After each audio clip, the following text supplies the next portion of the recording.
दोस्तों, स्वागत है आप सबका इस real estate game changer series में फॉर बिल्डर्स एंड डेवलपर्स। और फिर से एक बार एक बहुत फेमस रियल एस्टेट की पर्सनालिटी हम आपके लिए लेकर आए हैं। One of the most trusted and the famous group in West Bengal. हाँ, आपने दोस्तों बहुत ठीक सुना। मैं आज बात कर रहा हूँ सराची ग्रुप के बारे में। सराची ग्रुप एक ऐसा ग्रुप जिन्होंने अपना बिजनेस सिर्फ वेस्ट बंगाल में ही नहीं, झारखंड, इसके अलावा इनके जॉइंट वेंचर प्रोजेक्ट चल रहे हैं देश के बाहर, श्रीलंका तक। So they have utilized each and every area of real estate industry to a full level. Residential से लेकर कमर्शियल तक, कमर्शियल से लेकर तो हाइब्रिड प्रोजेक्ट्स तक, टाउनशिप्स तक, they are doing wonderful projects. Mister S K Modi जी के लीडरशिप के अंदर इनके दोनों सन रवि तोड़ी जी एंड राहुल तोड़ी जी, इनके लीडरशिप के अंदर आज ये पूरा ग्रुप काम कर रहा है। 30+ लैंडमार्क प्रोजेक्ट्स इन्होंने डेवलप किए हैं। 220 मिलियन स्क्वायर फीट का लैंड, मतलब 2 करोड़ 20 लाख स्क्वायर फीट से भी ज्यादा का लैंड ये डेवलप कर चुके हैं। वेस्ट बंगाल, झारखंड और joint venture projects in Sri Lanka. Rahul तोड़ी जी जो आज हमारे साथ है, मैनेजिंग डायरेक्टर सराची ग्रुप के, इन्होंने अपना पोस्ट ग्रेजुएशन कंप्लीट किया है इंटरनेशनल बिजनेस में from Bond University. Total experience of more than 22 years as a managing director in Shrachi group, more than 10+ years in British Lakshmi paper products and more than 12+ years as a founder of WDC। ये था एक प्यारा सा short introduction आज की इस personality के बारे में जो रियल एस्टेट गेम चेंजर्स में हमारे साथ रूबरू करेंगे अगले 45 मिनट से 1 घंटा। दोस्तों, ये सब आपको इसलिए बताया गया क्योंकि आपको पता रहे कि क्यों ये वीडियो, क्यों ये इंटरव्यू एंड तक देखना आपके लिए जरूरी है, क्यों हमारे भारत के रियल सुपर हीरोज की कहानी जानना जरूरी है। क्या ऐसी मेहनत इन्होंने रियल एस्टेट सेक्टर में की जिसे एक अनऑर्गेनाइज सेक्टर माना जाता है, लेकिन अब इसे ऑर्गेनाइज सेक्टर बनाने की एक मिशन पे हम लोग काम कर रहे हैं। हमारी कंपनी विन विन ट्रेनिंग अगले 10 साल में 1 लाख से ज्यादा रियल एस्टेट एंटरप्रेन्योर को ट्रेन एंड कोच करना चाहती है उन प्रैक्टिकल स्ट्रेटेजीज मॉड्यूल्स पे जो इतनी अच्छी कंपनी उसमें इंप्लीमेंट किया जा रहा है। So we welcome on behalf of our entire team, welcome Rahul sir, welcome. Thank you very much. Thank you doctor साहब, thank you for having me. So Rahul sir, हम आगे बढ़ते हैं इंटरव्यू की तरफ। आपका सबसे पहला सवाल, एज अ लीडर लोग ये जानना चाहते हैं कि रियल एस्टेट सीईओज की पर्सनल स्टोरीज कैसी है। हम आपकी लाइफ जर्नी को सुनना चाहेंगे, तो बताइए कि कैसे ये जर्नी शुरू हुई आपकी और क्या उसमें अलग अलग पड़ाव आए। जर्नी तो 2000 में स्टार्ट हुई। जब मैं, जैसे आपने कहा, मैंने अपना बैचलर्स और मास्टर्स ऑस्ट्रेलिया में बॉन्ड यूनिवर्सिटी में किया।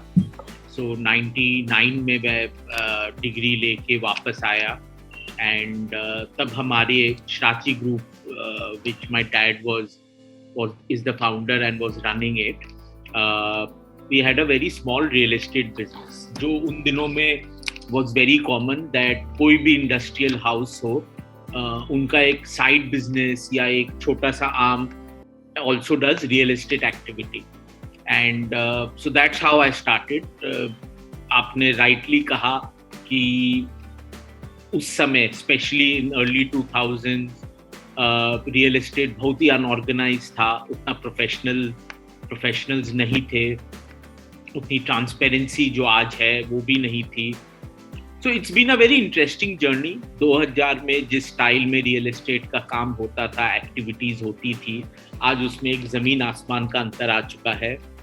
आज आपको प्रोफेशनल होना पड़ेगा, फॉरवर्ड लुकिंग होना पड़ेगा, टाइम्स के साथ चलना जरूरी है, laws have evolved, people have evolved, consumers have evolved।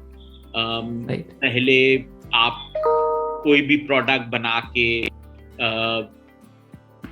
without considering services, without considering a lot of things आप डेवलप कर लेते थे। आज आपको हर एस्पेक्ट जो एक कंज्यूमर देखता है या महसूस करता है, आपको वो एस्पेक्ट का ध्यान रख के आगे बढ़ना पड़ेगा।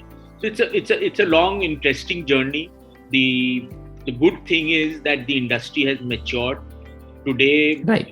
आज रियल एस्टेट एक साइड बिजनेस नहीं है, रियल एस्टेट आज काफी मोस्ट बिजनेस हाउसेस का मेन बिजनेस है।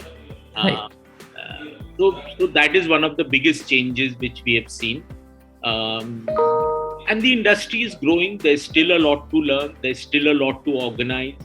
जो एक कमी मुझे पर्सनली लगती है, जो आपने राइटली कहा कि 2020-21 में भी हम इंडस्ट्री स्टेटस नहीं अचीव कर पाए। आज जब हम जब हम सरकार से बात करते हैं या सरकार को कोई प्रेजेंटेशन देते हैं, जो सीरियसनेस या जिस क्रेडिबिलिटी से एक फिकी या सीआईआई को देखा जाता है गवर्नमेंट के नज़रों में, क्रेडाई जो हमारी रियल एस्टेट बॉडी है, एक representative body, they don't enjoy that credibility. Yes, अगर हम 10 साल 15 साल पहले देखें और आज देखें तो सर्टेनली एक चेंज है, बट इस मामले में अभी हमें भी काफ़ी काम करना है। हमें भी सरकार को बताना है या दुनिया को बताना है कि today real estate, earlier also, today also, it is one of the highest multiplier to the economy. हम लोग एक एस्टिमेट करते हैं कि 125 इंडस्ट्री हमसे जुड़ी हुई हैं। बिल्कुल। जहाँ हम स्टील खरीदते हैं, सीमेंट खरीदते हैं, टाइल्स खरीदते हैं, फर्नीचर आइटम खरीदते हैं। सो ऐसी छोटी एक 100 से 125 इंडस्ट्री हम पे डिपेंडेंट है। तो इतना बड़ा पावर होने के बावजूद भी हमारे पास क्रेडिबल फेस नहीं है। ये आज भी एक महसूस होता है कि एक कमी है। बहुत बहुत सही कहा सर आपने, और बहुत ही गहरी बात आपने इस इंटरव्यू में हमें बताई कि 125 से ज्यादा अलग अलग सेक्टर की कंपनीज आज रियल एस्टेट सेक्टर के भरोसे चल रही है। और मैं दोस्तों आपको बताना चाहूंगा कि एग्रीकल्चर के बाद पूरे भारत देश में सबसे ज्यादा एम्प्लॉयमेंट जनरेट करने वाला कोई सेक्टर है तो वो रियल एस्टेट है। सो ये दर्द तो होता है जब क्रेडाई को फिकी के जैसा या बाकी बड़ी ऑर्गेनाइजेशन जैसा अभी वो नहीं मिला है, अस्तित्व कहिए या पोजीशन कहिए, लेकिन वो जरूर मिलेगा सर। अगर आप में हमारे जैसे लोग अगर एफर्ट्स लगाएंगे तो 100% होगा। थोड़ा आगे बढ़ते हैं। हम तो सब जानते हैं साची ग्रुप के बारे में, आपके वेबसाइट्स पे, आपके वीडियोस पे सब कुछ, लेकिन हम आपसे जानना चाहते हैं कि साची ग्रुप डिटेल में क्या क्या काम करता है रियल एस्टेट सेक्टर में, और साची ग्रुप के अभी कौन से प्रोडक्ट लोगों के लिए अवेलेबल है। तो साची ग्रुप की जर्नी, जैसे मैंने कहा, 2000 के करीब स्टार्ट हुआ। जो हमने स्ट्रैटेजी एम्प्लॉय किया वो था डुअल बेस्ड, जहां हम एक तरफ अपने इंडिविजुअल प्रोजेक्ट्स में ग्रो कर रहे थे, जहां हमने प्रोजेक्ट्स किए कलकत्ते में, बंगाल में, बाकी जगहों में भी। उसी के पैरेलल हम एक दो कंसोर्टियम के मेंबर भी थे, जहां हम लोग 5-6 डेवलपर्स कलकत्ते के मिल के लार्ज प्रोजेक्ट्स करना चालू किए। उनमें आज एक नाम है साउथ सिटी ग्रुप का और दूसरा नाम है अरबाना, जो अरबाना प्रोजेक्ट है।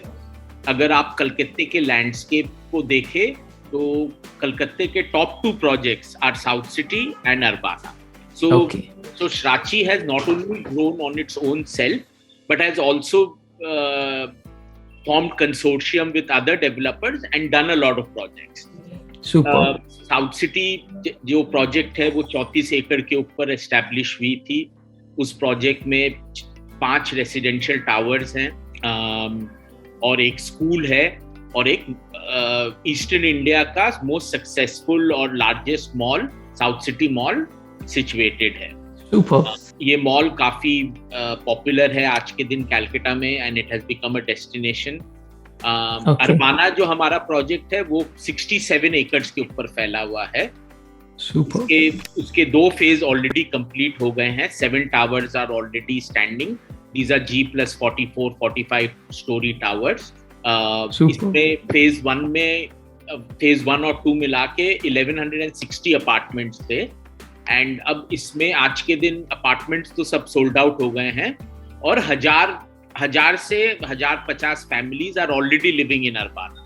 सुपर। इसका 3 टावर और लॉन्च होने का है which we are hoping to launch in the next 2 to 3 months। Super. ये तो हमारा कंसोर्टियम डेवलपमेंट था। इसके बिसाइड्स हमने न्यू टाउन जो एक एरिया है कलकत्ते का, जो एक सैटेलाइट टाउनशिप डेवलप हुआ है ओवर द लास्ट 15-16 years, हम वहां पर काफी प्रोजेक्ट सक्सेसफुली किए हैं। हमारी क्रेडिबिलिटी के कारण हमारे प्रोजेक्ट्स में गवर्नमेंट की भी पार्टिसिपेशन है।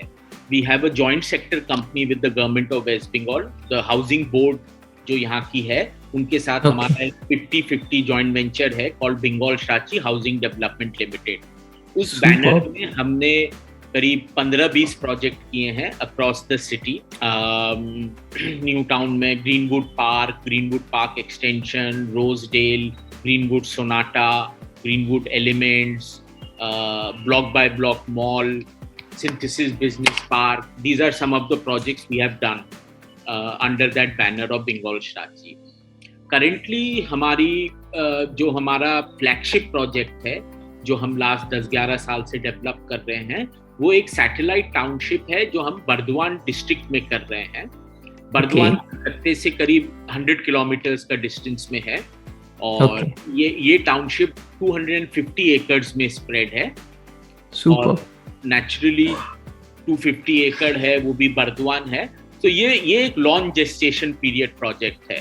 इसमें हम लोग ने इंफ्रास्ट्रक्चर, रास्ते बनाने में, सुएज लाइंस बनाने में, स्टॉर्म वाटर लाइन बनाने में इन्वेस्टमेंट की. और आज वो टाउनशिप में मैं सक्सेसफुली बोल सकता हूँ 1700 फैमिली ऑलरेडी रह रही. Superb, sir. Superb. And it's growing. We have only completed around 120 acres of development. So करीब 50% of the project is still to develop. So this township in Bardwan has been conceived keeping in mind a population of about 25 to 30,000 people. Okay. So it will be one of its largest of its kind. 250 acres, 25,000, 30,000 families, a huge project. Correct. In the same way, we have taken an interview of the MD of Seven Oak Group from Ahmedabad. Mm-hmm. They were the biggest developer in Dholera, 110 kilometers from Ahmedabad, India's first smart city. So it is looking like the same concept. Correct. So sir बहुत अच्छा लगा इतने detail में जानकर कि कितने बड़े बड़े प्रोजेक्ट्स पे आप आज काम कर रहे हैं.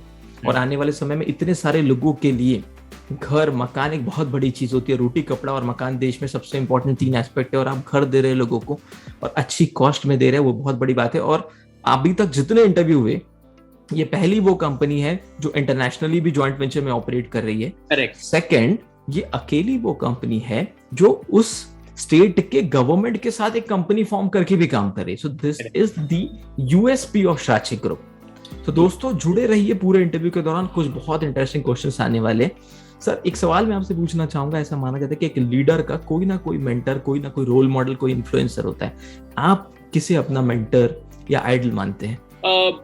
मैं तो शुरू से ही फ्रॉम डे वन मैंने अपने फादर को देखा है, मिस्टर एस.के. टोडी, जिनका नाम आपने लिया भी. He is the founder of Shrachi group.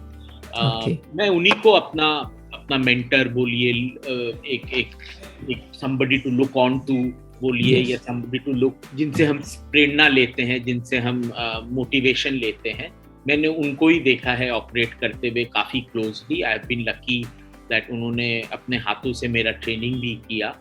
And right time में and at very early stage उन्होंने मुझे एक इंडिपेंडेंस भी दी काम करने की.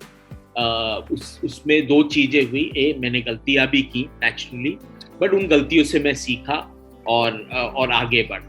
So to answer that question, my father has been my mentor and my inspiration. Superb, sir. Thank you so much. And I'll tell you that out of the 14 interviews what we have conducted, all the top icons of real estate, they have learned something or the other from their father or great grandfather. Correct.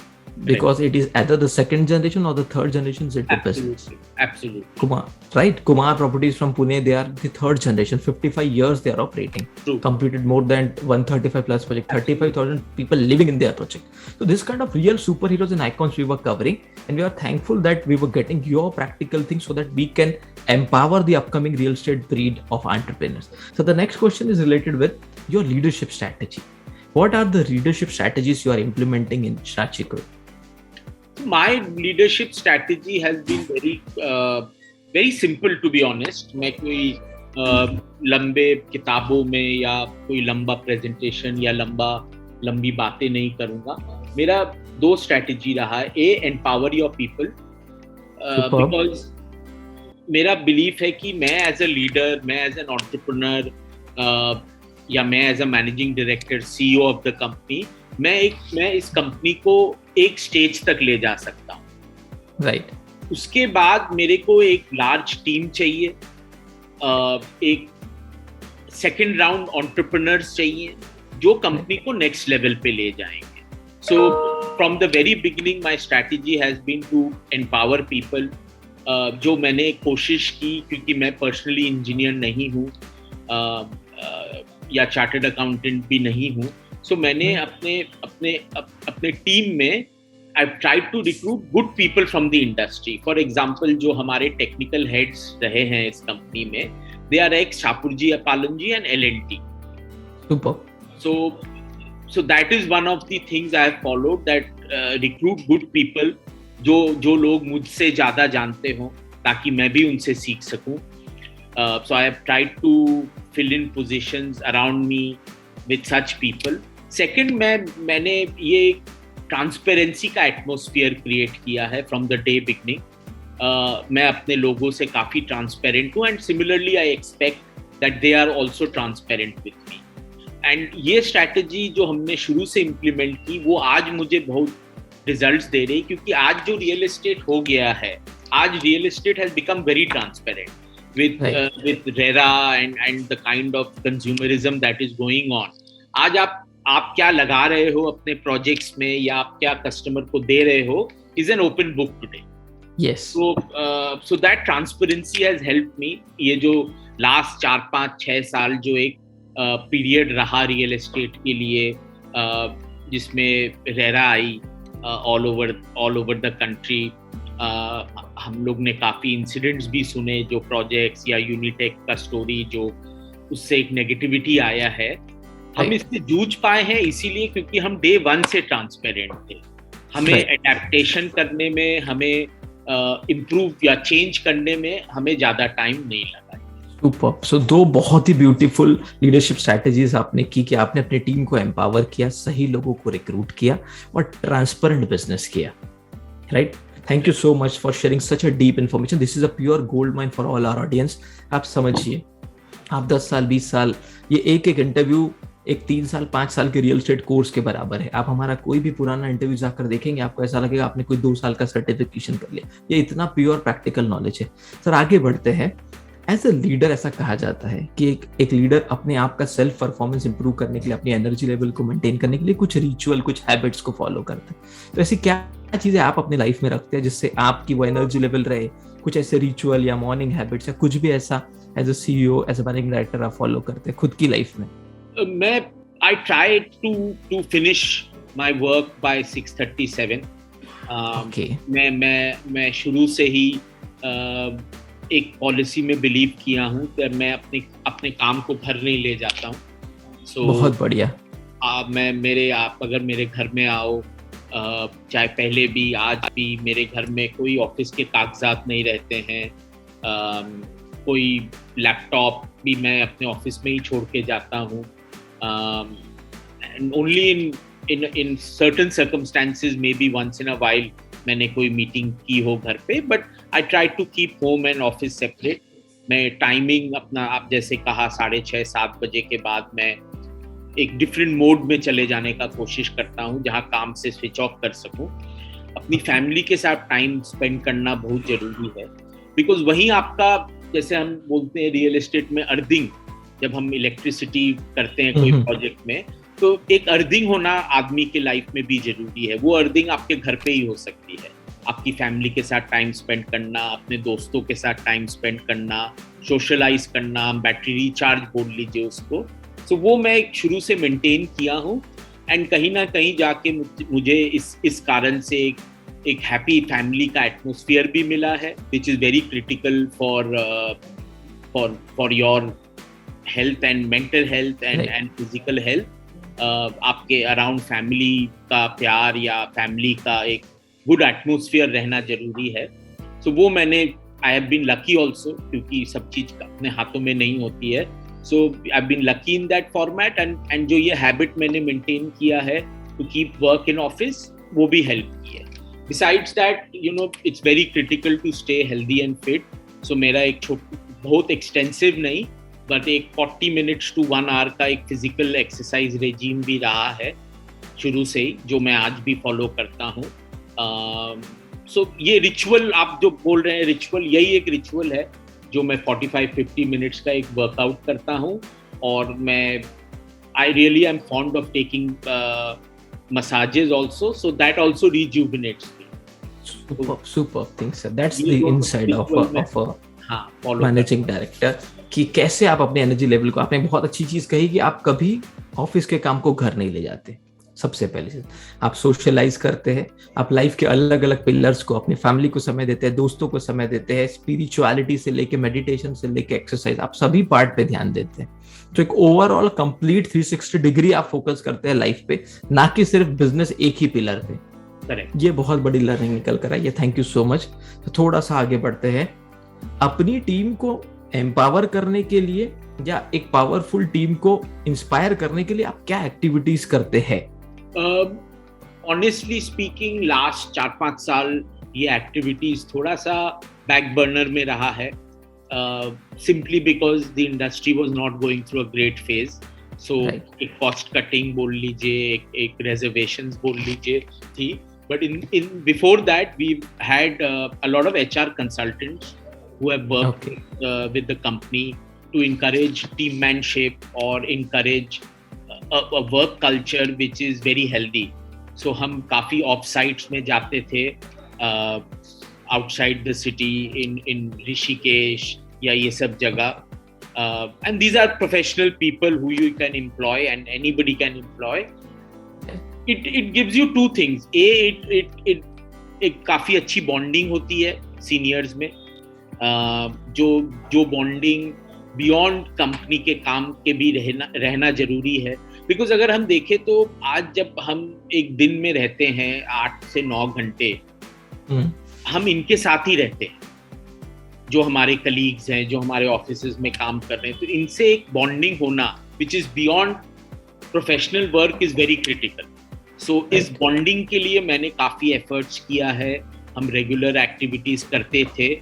ये last 3-4 साल में ये activities थोड़ी pause हो गई है, but I am very hopeful that मैं वापस अगले साल कैलेंडर ईयर में ये एक्टिविटीज को मैं वापस रिवाइव करूं। Okay, super. मतलब you keep an entire program for inspiring team, for keeping them engaged, for increasing their connections, right? Right. Super, thank you so much. So what advice you want to give to the other real estate builders and developers in our country if they also want to grow like Shachi Group?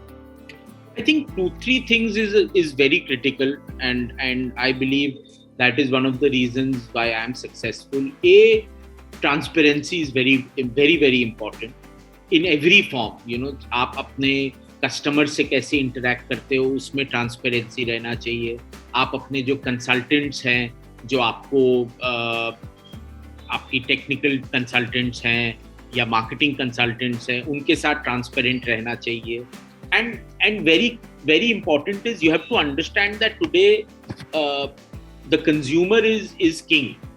जो आज आप real estate जो आप बेच रहे हो, जो आपका घर खरीद रहा है, वो उसका सबसे बड़ा इन्वेस्टमेंट है।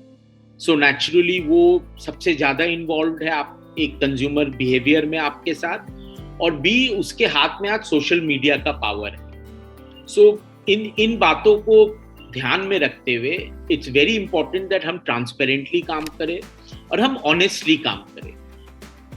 एक अनफॉर्चुनेट चीज हमारे इंडस्ट्री में, हम बदनाम भी हैं इसके लिए, कि हम अपने जो रूल्स होते हैं, जो रेगुलेशंस होते हैं सिटी के, स्टेट के, हम उसको टू द हिल्ट यूज करते हैं।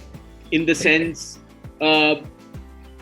कहीं एक्स्ट्रा एरिया घेर लिए, कहीं एक एक्स्ट्रा फ्लोर बना लिए, या कुछ और कर दिए which probably increases our profitability on the project, but ये लॉन्ग टर्म में हमें नुकसान देता है। सो ये एक ऑनेस्टी इंडस्ट्री में आना बहुत जरूरी है। हमें ये सोचना चाहिए कि अल्टीमेटली जो हम घर बना रहे हैं और जो हम उनको दे रहे हैं, अगर हम उस घर में रहे तो हमें कैसा बिहेवियर मिलना चाहिए, we should try and give that behavior back to the consumer. Super. बहुत बड़ी बात सर आपने ये 2-3 पॉइंट्स में कह दी कि अगर हम खुद के लिए घर बना रहे हो तो हम क्या सर्विसेज देंगे, क्या मटेरियल यूज करेंगे, या क्या क्वालिटी रखेंगे। एक ये, और दूसरा कि जितना सैंक्शन आपको मिला है कोशिश करे कि वैसे ही बिल्ड करे ताकि लॉन्ग टर्म आपका क्लाइंट कभी परेशानी के। हमने कई केसेस ऐसे देखे सर प्रैक्टिकली कि बेच तो आप देते हैं, लेकिन 15 साल बाद जब वो रीसेल करने जाते हैं और उसका मास्टर प्लान अगर प्रॉपर्ली सैंक्शन नहीं होता है, उसको दिक्कत उसको बहुत दिक्कतें आती है, लोन नहीं होते हैं, एक्स्ट्रा फ्लोर के ऊपर गवर्नमेंट उसे परमिशन नहीं देती है तो वो फिर लोन नहीं करा पाता है, तो अगर उसने 50 लाख में खरीदा तो 75 में रीसेल नहीं कर पाता है। बहुत सारी प्रॉब्लम क्लाइंट को 15-20 साल बाद भी होती है। तो जो बड़े ग्रुप है जो लॉन्ग टर्म का विजन रखते हैं वो 100% इन चीजों पे करते हैं। और अगर आप भारत में इस वीडियो को देख रहे हैं और आप भी एक बड़ा लॉन्ग टर्म ब्रांड बनना चाहते हैं तो ये पॉइंट्स आपको इंप्लीमेंट करने ही पड़ेंगे, ये समझ लीजिए। चलिए सर आगे बढ़ते हैं। What are the impact of the global issues, like कभी कोरोना आ गया, कभी कुछ इंडियन पॉलिसीज में रेरा आ गया, कभी जीएसटी, कभी नोटबंदी, इनका क्या इम्पैक्ट और आपने कैसे स्ट्रैटेजिक ग्रुप में डील किया? नहीं देखिए, इनका इम्पैक्ट तो हर इंडस्ट्री ने फील किया है, कर भी रही है। बट अगर हम इसको एक लॉन्ग टर्म थॉट प्रोसेस से देखें तो तीन बड़े इंसिडेंट हमारे इंडिया में हुए हैं which are external to us. One is definitely demonetization. इसका impact as a group हमें नहीं हुआ because we were operating in the mid market segment. Mid market segment का ये advantage है कि 99% of your customers are home loan dependent. So आपको cash का requirement कभी था नहीं हमारे projects में. So हमें नहीं हुआ, but I know demonetization के बाद a lot of players who were in the luxury segment उनके businesses impact हुए हैं. But अब demonetization has in fact formalized the industry, so maybe immediate 6 महीने, साल, 2 साल हमें एक impact feel हुआ, but आज अगर हम look back करें तो वो एक हमें help ही किया है उसमें, especially organized players को, क्योंकि कंज्यूमर भी अब चाहता है, they also want to deal with people who are absolutely transparent and who are professional.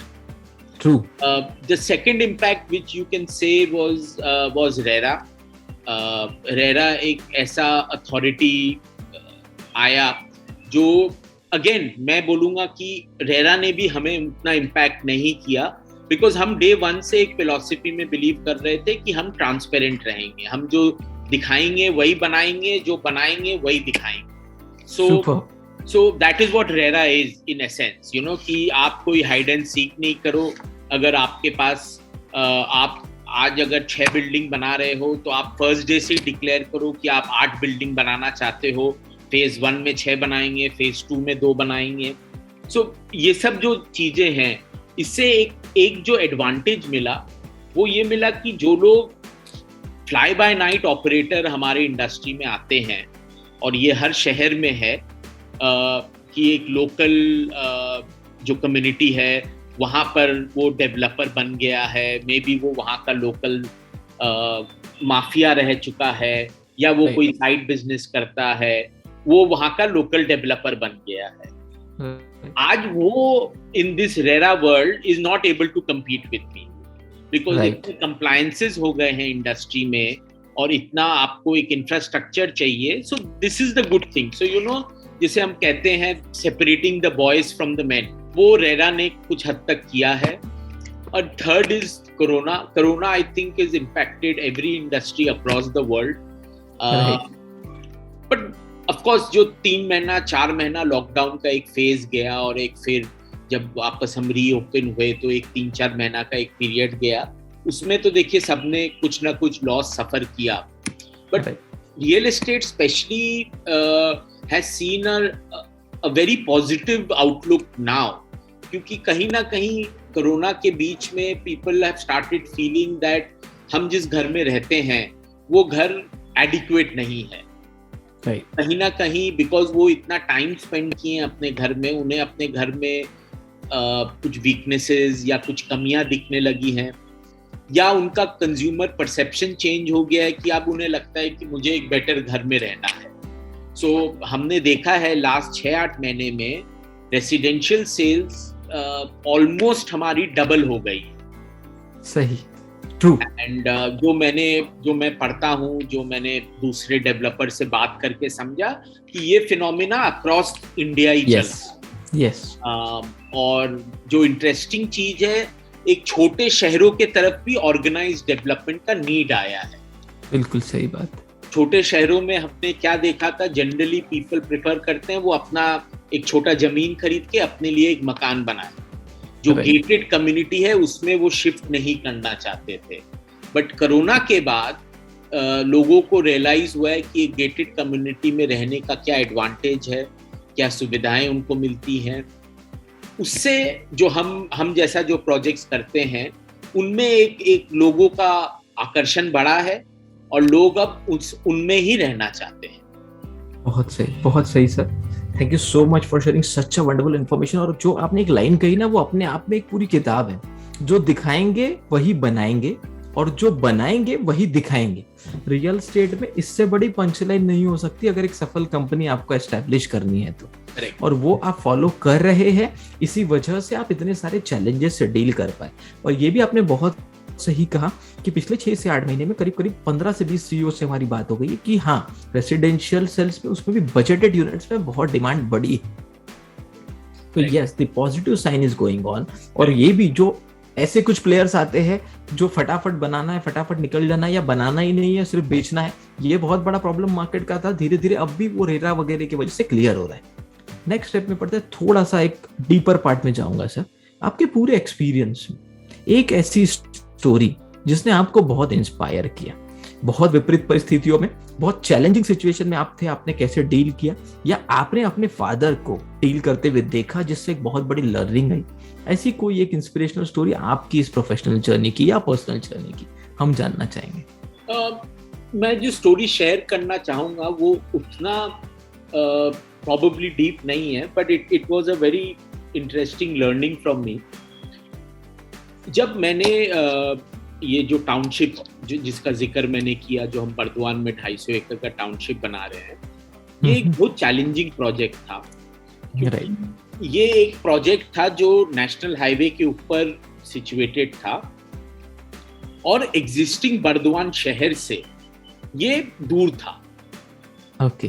तो आप समझ सकते हो, बर्दवान नागपुर से भी छोटा जगह है, मतलब आप समझ रहे हो मैं कंपैरिजन कर रहा हूं। सो वहां पर एक माइंडसेट लाने के लिए इट वाज वेरी डिफिकल्ट।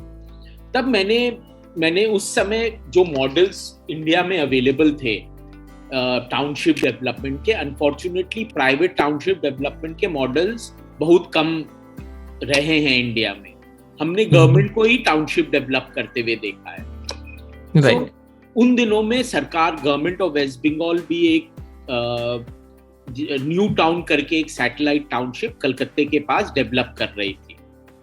तो मैंने जो उस टाउनशिप में एक चीज देखा कि सरकार ने, जो भी डेवलपमेंट अथॉरिटी थी उस टाउनशिप की, उसने एक 6 लेन या 8 लेन रास्ता बीचों बीच टाउनशिप के बना दिया ओवरनाइट। मतलब काफी जल्दी, मैंने मार्केटिंग नहीं किया, कोई जमीनें नहीं बेची, कुछ नहीं किया, बट वो रास्ते का काम चालू कर दिया। तब मैं बहुत छोटा था, तो वो जो अथॉरिटी थी उनके कुछ कार्यकर्ताओं से मेरा भेंट हुआ। तो मैंने उनसे इंक्वायर किया कि ये मैं भी छोटा मोटा डेवलपर हूँ, आप लोग पहले इतना खर्चा कर रहे हो, कुछ बिक्री भी कर दो साथ साथ। तो तब उन्होंने एक अच्छा स्टेटमेंट दिया। वो बोला, यही मेरा इन्वेस्टमेंट है। ओके। हम आज रास्ता बनाएंगे और हमारा काम है आदमी से आदमी को जोड़ना। तो वो सैटेलाइट टाउन कलकत्ते के एक सेक्शन से दूसरे सेक्शन को जोड़ रही थी, बिल्कुल इन अ बाईपास मैनर। बोला, हम पहले ये बना देंगे, फिर लोग अपने आप यहाँ रियल एस्टेट एक्टिविटी करेंगे। ओके। सो ये बात कहीं ना कहीं मेरे माइंड में ठहरी कि a lot of time developers are also have to act like enablers. Yes.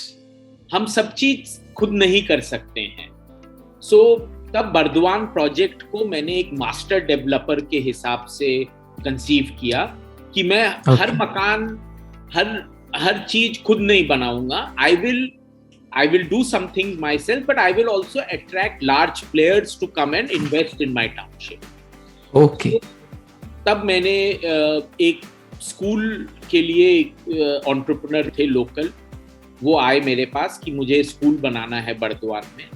तो मुझे आज भी याद है, मैंने उन्हें लिटरली वो जमीन फ्री में दी थी। ओके। उन दिनों में एक हमको क्लब बनाना था, कुछ सोशल इंफ्रास्ट्रक्चर क्रिएट करना था।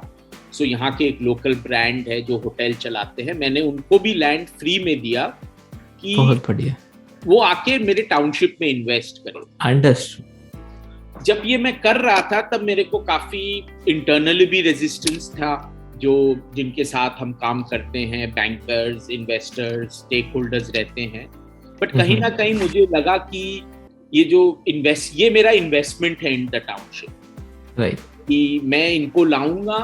क्योंकि हर समय हम अगर देखते हैं तो ये भी एक कैच 22 होता है, चिकन एंड एग स्टोरी। पहले लोग आए कि पहले कमर्शियल एक्टिविटी है, दोनों ही आपको चाहिए। बट आप उस समय आप एक ही में पैसा बना सकते हो।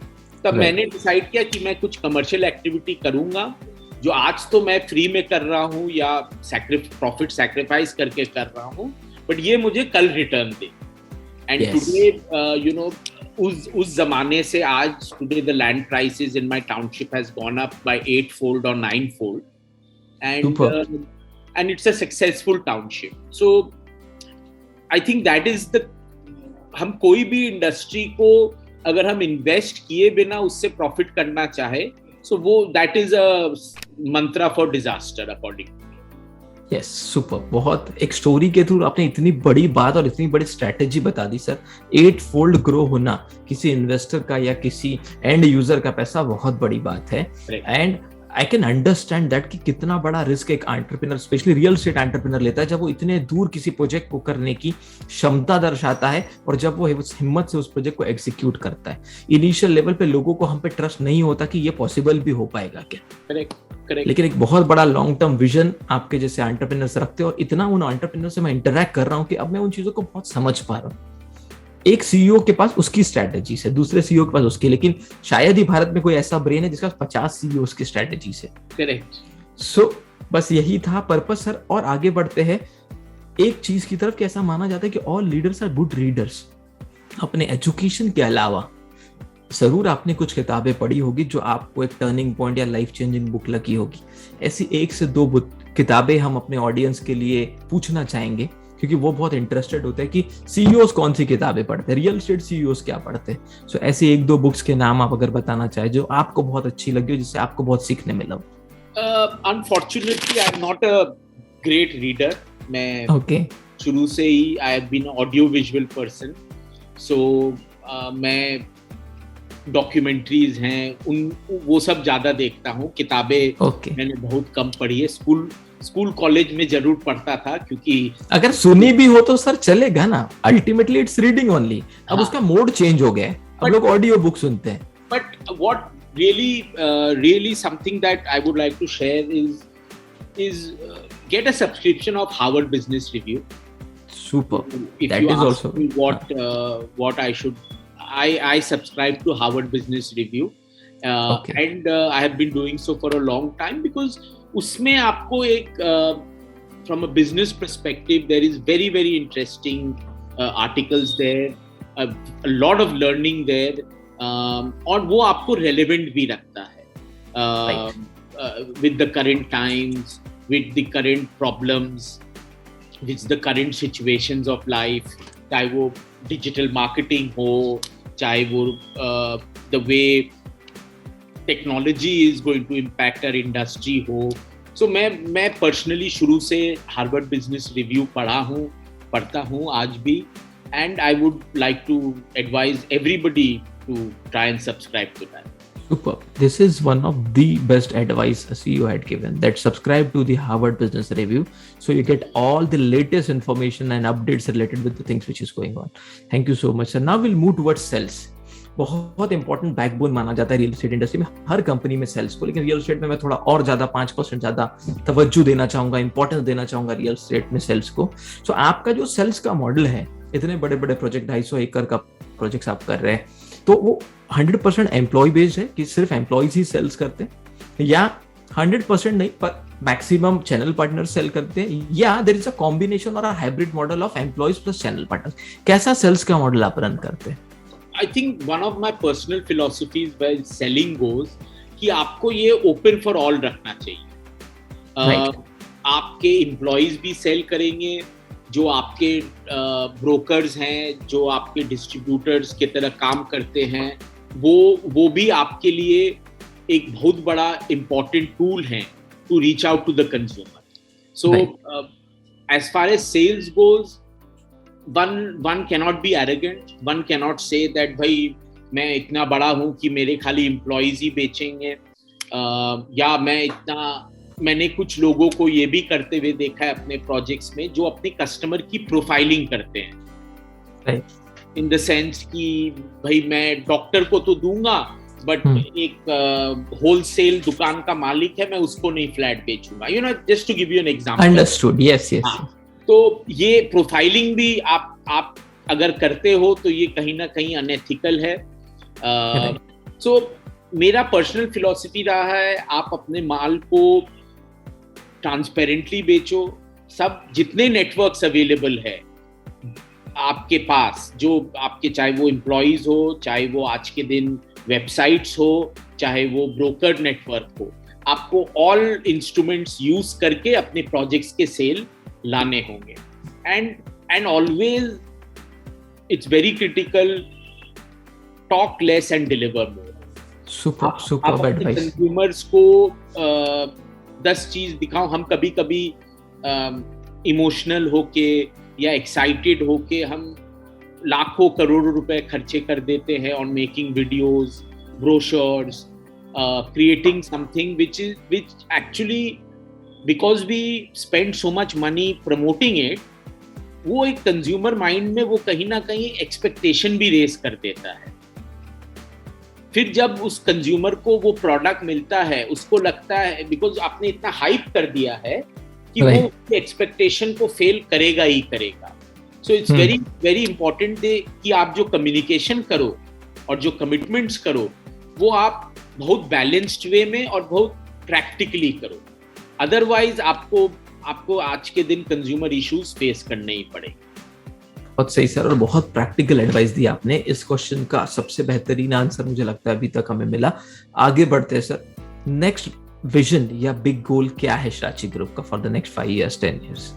So we want to continue doing and be present in all our segments. जैसे आज हम टाउनशिप में हैं, हाउसिंग में हैं, मॉल्स है हमारे पोर्टफोलियो में, स्कूल्स है हमारे पोर्टफोलियो में, कमर्शियल एसेट्स तो है ही हमारे पोर्टफोलियो में. सो ये 5 सेगमेंट में हम कंटिन्यूसली ग्रो करें. Very critical to also get into the warehousing segment, जो आज के दिन एक अपकमिंग सेगमेंट है. सो हम अपने बर्दवान टाउनशिप में और हल्दिया में, जो कैलकाटा के पास एक इंडस्ट्रियल टाउन है, वहाँ कुछ हम वेयरहाउसिंग एसेट्स में भी इन्वेस्ट करेंगे. सो दैट एक पोर्टफोलियो, एक रियल एस्टेट पोर्टफोलियो कंपनी में जो एसेट्स होने चाहिए, हम उनमें प्रेजेंट रहे. जो मुझे लग रहा है नेक्स्ट 3 से 4 साल, 5 साल अगर हम देखें, तो residential sales will be very very good. People are because एक जो 5 साल 7 साल से एक फीलिंग ये भी थी कि जो मिलेनियल्स हैं, जो आपके फ्यूचर कंज्यूमर हैं, जो आज 20, 21, 22, 23 साल के बच्चे हैं, वो शायद हाउस ओनिंग नहीं करेंगे. So, ये एक बहुत बड़ा ओवरहैंग इंडस्ट्री के ऊपर था. बट कोरोना के बाद I think we are very assured that even the younger generation will invest in houses. In fact वो तो अब मल्टीपल हाउसेस में इन्वेस्ट करने की बातें कर रहे हैं. Yes. कि वो एक गोवा में भी रखेंगे, एक कलकत्ते में भी रखेंगे, या बॉम्बे में भी रखेंगे. तो ये एक बहुत अच्छा पीरियड है मेरे हिसाब से. कंज्यूमर के लिए होम लोन्स भी बहुत कंपेटिटिव रेट्स में अब आज के दिन अवेलेबल है. Technology is making it easier for them to complete the process. अब एक समय आने वाला है, 1 साल, 2 साल, 3 साल में, जब एक consumer click of the button में फ्लैट भी खरीद लेगा और होम लोन भी हो जाएगा उसका. तो हमें उसकी तैयारी हमें करनी है. हमारे सिस्टम्स और हमारे इंफ्रास्ट्रक्चर उस रेवोल्यूशन के लिए रेडी हो. That is critical. And as far as projects goes, we will continue operating in Calcutta. और हम एक जमशेदपुर में आपने कहा हम एक लार्ज प्रोजेक्ट लॉन्च किए हैं रिसेंटली, तो उसे हमें कंप्लीट करना है नेक्स्ट 3 से 4 साल में। और हम उड़ीसा की कैपिटल भुवनेश्वर में भी एक लार्ज रेसिडेंशियल प्रोजेक्ट कंसीव किए हैं। होपफुली वो भी हम अगले 1 साल से 1.5 साल में लॉन्च करें। बहुत बहुत बढ़िया सर, आपके एक्सपेंशन प्लान बहुत अच्छे। और एक और चीज आपको बता दूं कि नागपुर भी बहुत ग्रो कर रहा है, टियर 2 सिटीज में आता है। महाराष्ट्र का पहला एम्स और महाराष्ट्र का पहला IIM भी नागपुर में है, और 40 लाख से बड़ा पॉपुलेशन है। ट्रिपल डेकर पूरे भारत में पहला मेट्रो नागपुर में चलता है। तो अगर एक्सपेंशन प्लान आगे है तो जरूर नागपुर में भी आप वेलकम है, जरूर आइए। नहीं, नागपुर तो is definitely a very good market. I have been to Nagpur a few times, but more as a tourist, not for any business interest. Okay. And हाँ, तो ये भी एक चैलेंज है रियल एस्टेट के लिए, क्योंकि अगर हम हिस्टोरिकली भी देखें तो एक ज्योग्राफी का रियल एस्टेट प्लेयर दूसरी ज्योग्राफी में सक्सेस नहीं पाया है, अगर हम हिस्टोरिकली देखें। तो ये भी एक चैलेंज है जो रियल एस्टेट को ओवरकम करना है।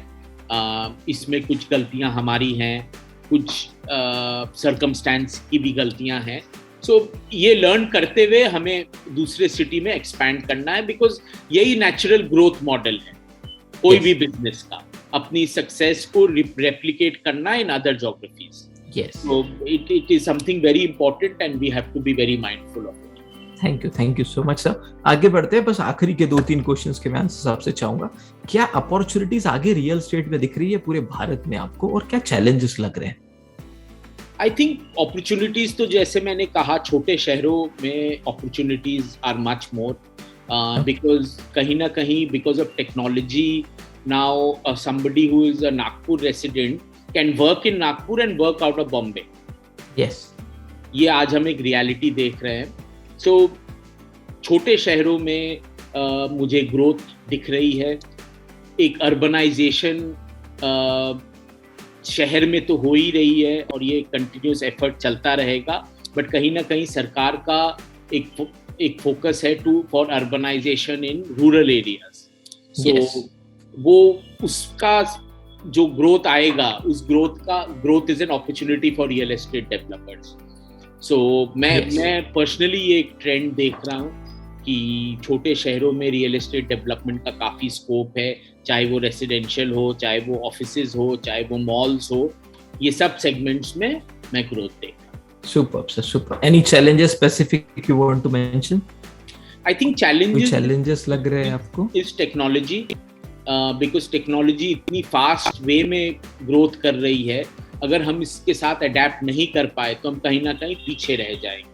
और जब मैं टेक्नोलॉजी का बात कर रहा हूँ, आई am not talking about digital medium and all of that, I am also talking about construction technology, because कहीं ना कहीं ये जो एक पोल्यूशन का अवेयरनेस बढ़ा है शहरों में स्पेशली, उसमें हमें शहर के अंदर बिल्डिंग बनाने में अब चैलेंजेस आने वाली हैं, बिकॉज जो पास के नेबर हैं, आप रात को काम नहीं कर सकते, आप जो ट्रेडिशनल मेथड में कंक्रीटिंग करते हैं या सिविल कंस्ट्रक्शन करते हैं, कहीं ना कहीं वो मेथड्स को भी अब चेंज होना पड़ेगा, हमें फास्ट अडेप्ट करना पड़ेगा वो टेक्नोलॉजी के साथ, तभी हम आगे बढ़ पाएंगे। Super sir, thank you for such a wonderful answer. आगे बढ़ते, India is a country of festivals, Bharat त्योहारों का देश है। बहुत सारे त्योहार रेगुलरली हमारे देश में लोग सेलिब्रेट करते हैं। What kind of impact this festivals have on real estate market? देखिए, festivals have traditionally been a very deterrent to real estate sales, क्योंकि जैसे दिवाली में या हमारे बंगाल में दुर्गा पूजा जो सबसे बड़ा फेस्टिवल है, इस समय कंज्यूमर का माइंड फ्लैट खरीदने के समय नहीं होता है। हाँ, वो इस टाइम को यूज करते हैं अपना गृह प्रवेश करने के लिए, सो ऑस्पिशियस टाइम है बोल के। But other than that, festivals are very important, because ये जो फेस्टिवल्स है ये एक बहुत बड़ी कंज्यूमर इंडस्ट्री को ग्रोथ दे रही है। जैसे जब हमारी छुट्टियां होती हैं, तब हम छुट्टी में होटल्स में जाके रहते हैं, हम बाहर जाके रेस्टोरेंट्स में खाते हैं, या कोई अम्यूजमेंट पार्क में जाके अपने बच्चों के साथ टाइम स्पेंड करते हैं, या कोई रिजॉर्ट में जाते हैं। ये भी तो इन इफेक्ट एम्प्लॉयमेंट क्रिएट कर रही है। बिल्कुल सही, बिल्कुल सही। और जो इस एम्प्लॉयमेंट में है, ये भी तो हमारे बायर्स हैं। So it is very important that these festivals remain a part of our culture and these festivals grow. क्योंकि अब अगर हम देखें हमारे malls में ये festivals में bumper sales होती हैं. साउथ सिटी मॉल में या दुर्गापुर में हमारे मॉल में हम जो ये फेस्टिवल में सेल्स देखते हैं वो ट्रेमेंडस रहता है. So it is a very important part of society and I think it helps every industry in some way और द अदर. हाँ, हमें ये फ्रस्ट्रेशन ये होता है कि because we are so dependent on सरकार, क्योंकि हमारी सारी सैंक्शंस, हमारे सारे क्लियरेंसेस या परमिशन सब अथॉरिटीज के ऊपर डिपेंडेंट है. सो हमें कहीं ना कहीं वो एक जो पीरियड, छुट्टी का पीरियड में काम रुक जाता है, वो डेफिनेटली हमें फ्रस्ट्रेट करता है. बट ठीक है, ये तो कोई नया चीज नहीं है and this will remain for the next years also. So we can plan ourselves so that we can keep in mind that lull period. Superb. Thank you so much for such a practical answer related with all the aspects of real estate industry. Now we'll move towards the second last question. Training and coaching in real estate industry is getting more and more important. What is your view about training and coaching, especially in the tier 2 and tier 3 cities where we want to move from unorganized to the organized sector? Because tier 1 cities and metro cities में तो चलिए थोड़ा culture अब ठीक हो चुका है, लेकिन tier 2, tier 3 में बहुत अभी भी मेहनत करनी बची. तो इन सब एस्पेक्ट को देखते हुए I would say that tier 2, tier 3 क्यों, ये हर समय tier 1 में भी, हाँ, tier 1 में भी is very critical because आप सीखना कभी बंद नहीं होता है, लर्निंग कभी बंद नहीं होता है, इनोवेशन कभी रुकता नहीं. सो आपको कंटिन्यूसली इनोवेट करना है, आपको कंटिन्यूसली लर्न करना है, आपको नई चीज सीखना है, अडेप्ट करना है और आगे बढ़ना है. So it is as important in tier 1 as it is in tier 2 और 3. हाँ, डेफिनेटली एक गैप है दोनों जगह, उस गैप को पहले फुलफिल करना है, फिर दोनों को ही आगे बढ़ना है. So it is very critical and it is a continuous process. आप ये नहीं बोल सकते हम 3 महीना करेंगे फिर नहीं करेंगे. ये आपको कंटिन्यूसली ये आपको अपना रेजिम का पार्ट बना के इसको करना है, फॉलो करना है. Thank you sir, thank you so much. Before moving to the last question, एक और क्वेश्चन मैं पूछना चाहूंगा, श्रीलंका ही क्यों? आपने जॉइंट वेंचर प्रोजेक्ट शुरू किया वहां. एक अपॉर्चुनिटी आई, कुछ लोकल लोग हमारे जान पहचान के थे, they were very interested that South City group आके वहां इन्वेस्ट करे. सो बस it was out of that. it's a growing economy. It has all the advantages, and because we were a foreign developer in Sri Lanka and the large scale project we were doing, we received a lot of support from the local government also.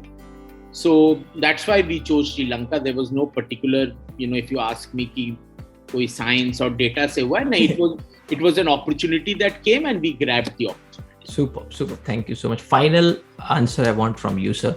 A very big stakeholders in today's real estate world is real estate marketing agencies and the advisors. Slowly, the marketing agencies were growing. Most educated people also were coming now into real estate marketing. People are offering good packages to the students of IIMs and IITs in real estate marketing. What is your golden tip for real estate marketing agencies and advisors if they want to grow your company? I think listen carefully to your customer. Superb. And treat the customer as if you were the buyer. So try and understand his needs. क्या उसे need है, क्या उसकी circumstances हैं, और उस basis पे आप उसको solution provide करो. बहुत बढ़िया और बहुत ही प्रैक्टिकल, शॉर्ट, क्रिस्प और बहुत अच्छा आंसर आपने दिया. इसके लिए thank you so much sir. Now we've almost finished each and every question of our interview, and from the bottom of my heart, my entire team is thankful to your team members, to Shachi Group, to all the managing directors for giving us your precious time, for giving us precious answers so that the next breed of the entrepreneurs can be empowered. Thank you, sir. Thank you once again. Thank you so much. Thank you, Doctor. Thank you.